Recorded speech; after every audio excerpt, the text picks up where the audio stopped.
जुल्म के साए में लब खोलेगा कौन, और हम भी चुप रहे तो फिर बोलेगा कौन। दोस्तों, मैं नसर नवाब आपसे रूबरू हो रहा हूं। आज मैं जो कुछ आपके सामने रखना हूं, इस पर ज़रूर आप गौर करेंगे। अभी तक आपने देखा है कि अभी इस महीने के अंदर, मतलब फरवरी का आज आखिरी दिन है, इस महीने के अंदर आप बहुत सारे खबरों से बाखबर हुए होंगे। सोशल मीडिया का ज़माना है, डिजिटल का टाइम है, कोई भी खबर कहीं की छुपी नहीं रहती है। आपने देखा कि वारिस के मौत की घटना के बारे में, आपने उसके बाद जुनैद और नासिर को जिंदा जला देने के बारे में, उसके बाद बिहार में आपने बिहार के गया में जो है बाबर के मॉब लिंचिंग के जरिए मारे जाने के बारे में, और फिर उनके साथ के दो साथी जिंदगी और मौत से जो जूझ रहे हैं उसके बारे में, फिर यहाँ दरभंगा के पड़ोस में समस्तीपुर जिला में मोहम्मद फैयाज को मॉब लिंचिंग के जरिए जो मार दिया गया। तमाम खबरों से बाखबर हैं आप लोग। लेकिन इन तमाम घटनाओं के होने के बावजूद कौन इसके बारे में आवाज उठा रहा है और कौन इसकी आवाज को नहीं उठा रहा है। सन 1947 को मुल्क की आज़ादी मिली, हमारा देश आज़ाद हुआ। आज़ाद होने के बाद से मुसलमानों का सबसे बड़ा मैंडेट वोट की शक्ल में सबसे बड़ी पार्टी देश की कांग्रेस को मिलती रही अब तक, और कांग्रेस सबसे ज्यादा यहां हुकूमत में रही। एक मुश्त वोट अगर किसी को मुसलमानों का गया है और अब तक जाता रहा है तो वो कांग्रेस पार्टी और सिर्फ कांग्रेस पार्टी है। दोस्तों, मैं बात कर रहा हूं, पहले मैं कुछ आपके सामने रख दूं, उसके बाद फिर आप गौर करना कि मेरी बात सच्चाई तलखी जरूर होगी, लेकिन सच्चाई पर मुबनी है या नहीं, यह आपको फैसला करना है। आपको 1949 की एक वाकया के बारे में बताता हूं। कांग्रेस की हुकूमत में 1949 में बाबरी मस्जिद के अंदर सबसे पहले मूर्ति रखा गया था। फिर दूसरी घटना कांग्रेस हुकूमत में बाबरी मस्जिद में नमाज पे पाबंदी आयद कर दी गई थी, और कांग्रेस हुकूमत में तीसरी घटना बाबरी मस्जिद में ताला लगा दिया गया था। चौथा मंदिर के शिलान्यास का काम कांग्रेस हुकूमत में चौथी घटना हुई थी, और बीजेपी आज उसको बना रही है। यह पांचवी घटना है जो आए दिन बीजेपी के बारे में हम लोग उनकी कड़वी सच्चाई को आपके सामने हम रखते रहते हैं। अब दोस्तों, मेरे कहने का मतलब है कुछ और चीज। कांग्रेस इतनी बड़ी पार्टी, इतनी पुरानी पार्टी, विश्व चर्चित पार्टी जो हुकूमत में रही, जिसको मुसलमान का हमेशा से मैंडेट मिलता रहा है, उस पार्टी की कुछ और खूबी को जान लीजिए। जब मुल्क में सीए कैब का, सिटीजन अमेंडमेंट बिल एक्ट का जो हर तरफ जहां पर विरोध कर रहे थे दलित, मुसलमान, हर जगह शाहीन बाग बना पड़ा था, उस वक्त जब कैब की वोटिंग का समय था तो कांग्रेस के नेताओं ने उसके फेवर में वोट किया था, उनके कैब के सिटीजन अमेंडमेंट बिल के समर्थन में पोल किया था। यह भी बात झूठ नहीं है।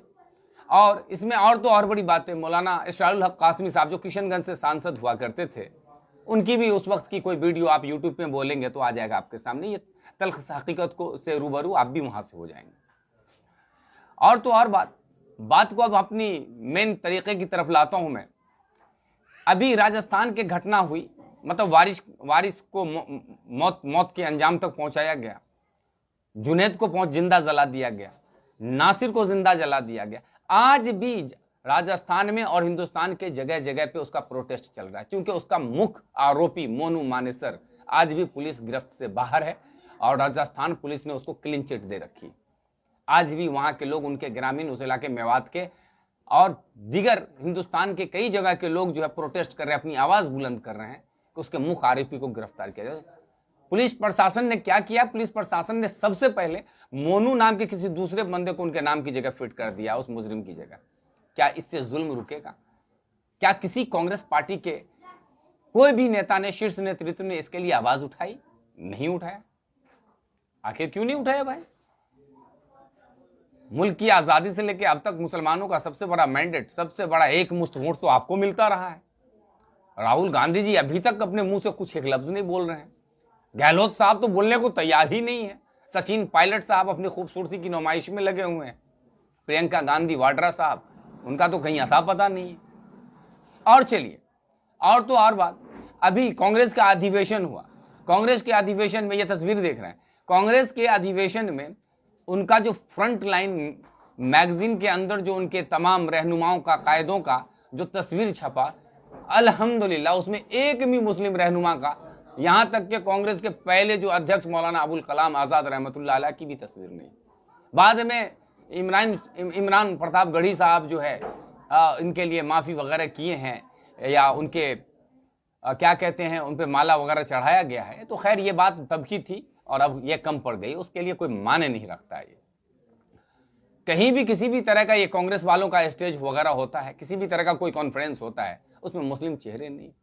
उसमें गुलाम नबी आजाद साहब, ये ट्वीट देख लीजिए, गुलाम नबी आजाद साहब ने भी कहा कि जब से हमने पार्टी छोड़ा है मुस्लिम रहनुमा का नहीं है। वो भी एक अलग सियासी क्रेडिट लेने के चक्कर में, चूंकि उन्होंने भी अपना एक पॉलिटिकल पार्टी खड़ा कर रखा है। मैं आप सबको यह बताना चाहता हूं कि कांग्रेस पार्टी वाकई 0% भी मुसलमान की हमदर्द है, या आज वो भी संघी विचारधारा की तरह जो है इस तरह की काम को अंजाम दे करके मुसलमानों को नजरअंदाज कर रही है। आपको सिर्फ एक महीने पहले का वाकया मैं बता रहा हूं। हल्द्वानी उत्तराखंड का मामला है, जहां पे हजारों लोगों के घर को तोड़ने का जो है वो क्या कहते हैं हुक्म जारी कर दिया गया था। इतनी कड़कती हुई ठंडी में मां, बहन, बूढ़े, बच्चे, जवान सब वहां पे प्रोटेस्ट कर रहे थे।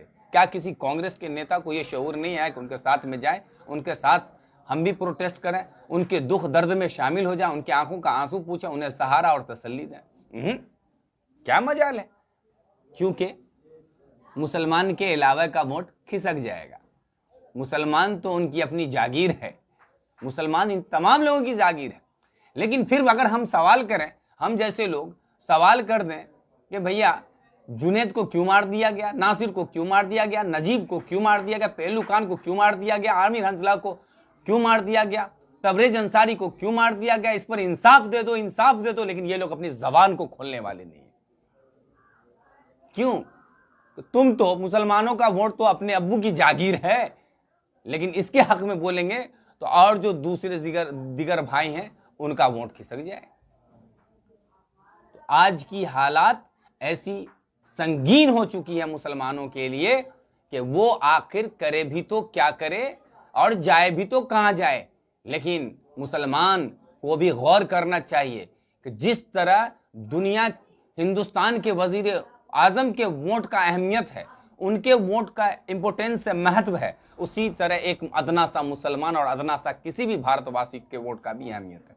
तुमको अपने वोट की ताकत से दिखानी पड़ेगी।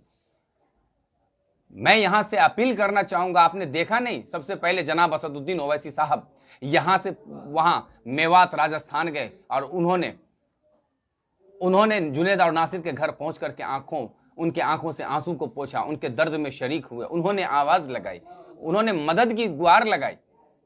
और बदले में ये जो भी संघी मिजाज लोग हैं, उनके अशोक रोड दिल्ली स्थित आवास पर जो है पत्थर रोड़े बरसा करके अपने दिल का भड़ास निकाले। और आगे मैं कहता हूं आपसे,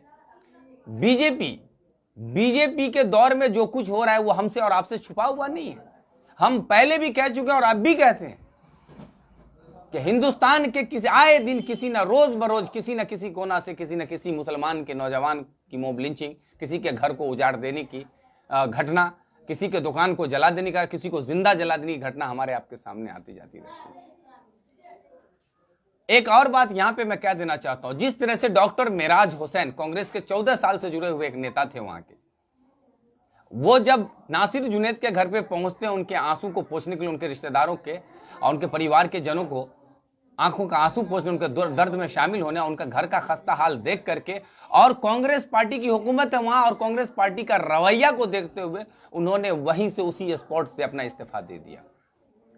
राजस्थान में कांग्रेस के दूसरे विधायक जो जीते हुए वहां से, मैं पैगाम देना चाहता हूं कि अगर कुछ सबक लेनी है तो जरूरतमंद आप डॉक्टर मेराज हुसैन से ले सकते हैं, जिनके अंदर, जिनके दिल में सच्ची आवाम की दर्द है।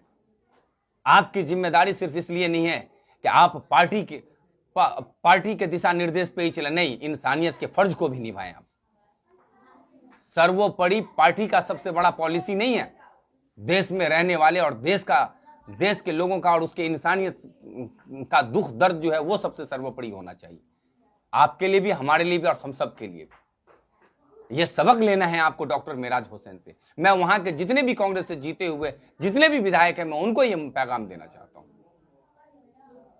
लेकिन अफसोस की बात है, विपक्ष में कहती है कांग्रेस हम बैठे हुए हैं, भारत एक तरफ जोड़ रही है, लोग यहां जिंदा मारे जा रहे हैं। कौन से नेता उनके सड़क पे आकर के प्रोटेस्ट किए हैं? नासिर जुनैद के लिए जंतर मंतर पे प्रोटेस्ट चल रहा है। कांग्रेस वाले सोए हुए हैं और कांग्रेस अपनी बाप की जागीर समझती है कि मुसलमान जाएगा कहां। मैं पैगाम देता हूं मुसलमानों को कि कम से कम तुम अपने वोट की ताकत को समझो। आज देखो कि तुम्हारी आवाज को कौन उठा रहा, कौन बुलंद कर रहा है। तुम्हारे आंखों की दुखियारे के आंखों के आंसू को कौन पोंछ रहा है।